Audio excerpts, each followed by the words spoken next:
says everything should be free. Right. No, it shouldn't. If everything is free, look, outside right there, people are doing work.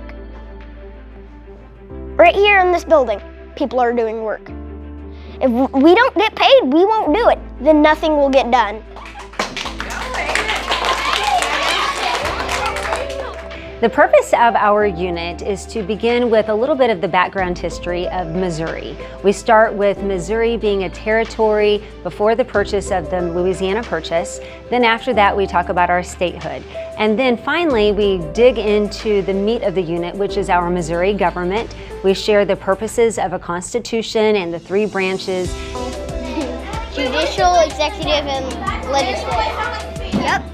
We bring in Judge Ward. He's from Christian County, and we are very blessed to have him. He has all the students come, and he shares the purpose for the three different branches of government. And then he even brings back the days of King George, and Judge Ward also comes back a second time. He brings Goldilocks and the three bears. We put her on trial. They have a lawyer, judges, witnesses, and a jury that will look at her fate. What is the fate of Goldilocks? Is she going to be found guilty or not guilty? And that really helps the students to be able to see the importance of the judicial branch. And then you're all going to have a few minutes to be able to turn around, talk with one another quietly, talk with one another and deliberate. And you're going to be making a decision about whether or not you think, based upon the evidence that you see here today, that whether or not Goldilocks is guilty or not guilty. Being able to see a jury system, a jury work, to see a courtroom, how the lawyers interact with one another and with the court, to give something different than what they might see on TV. Get ready to write me sworn. You swear to tell the truth, the whole truth, and nothing but the truth, so help you God? I did. Very good. You may be seated. But it's also important that they get the whole concept of the three branches. So we do a mock government where we elect a governor, a lieutenant governor, a speaker of the House. We have our legislative branch. We also have their executive branch and the judicial branch. Every student has a role in our mock government. My job as a senator is to read out the bills. Vetoed it.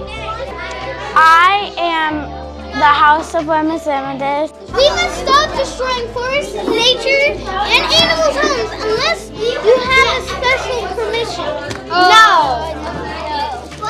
Do you now see how the system of checks and balances worked? So if it got through the Senate and the Senate said, yeah, this is a good idea, and then it came over here to Congress and Congress was like, whoa, what?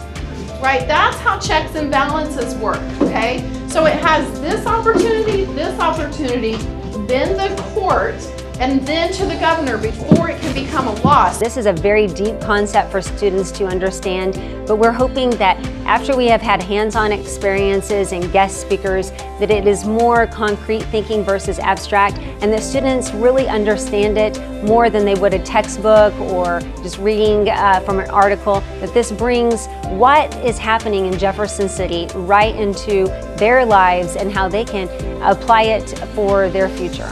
Yes, this is the best job in the world.